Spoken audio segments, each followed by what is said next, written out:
Welcome back to the Healthy Lifestyle Mindset video series, and welcome to this video about baggage. Now, when I refer to baggage, what I'm kind of talking about here is your old health baggage, all the stuff that you cling to because you're comfortable with it, all right? Now, what I want you to do is understand why you need to let go of that old health baggage at the end of this video, all right? So before we get into it, let's zoom out and let's look at the problem. Now, what happens here is that most people really cling on to what they know because it makes them feel comfortable. I'm going to restart my health kick, so I'm going to do this again. I'm going to do that again.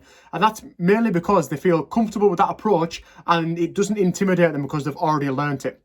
But the fact of the matter here is, guys, that approach didn't get you to where you deserve to be, or else you wouldn't have had to restart it this time out. So what you've got to do is sit down and just think to yourself, do you know what? Accept it. I've got to accept that approach didn't work. So that might be a diet, it might be keto, Slimming World, something like that. Or it might be a training approach, it might be powerlifting, it might be CrossFit, it might be kettlebells.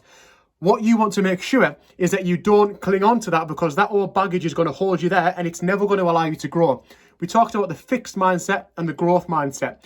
You've got to see the new challenge as something that you can use for persistence to take a step forwards rather than staying in this old cycle. And to be totally frank with you, there's a reason that it's in your past, and there's a reason that you haven't got a result from it, because it was probably shit and it didn't work for you. It didn't fit with you, your lifestyle, your family, or the result that you deserve.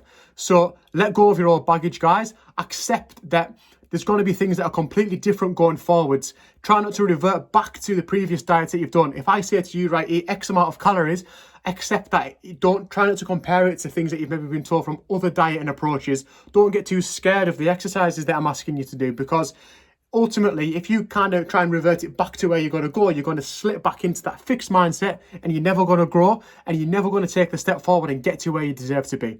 Now, if you've got any issues with that, let me know. If you've got any comments or any questions, shoot me a message. And if not, we'll get into the next video.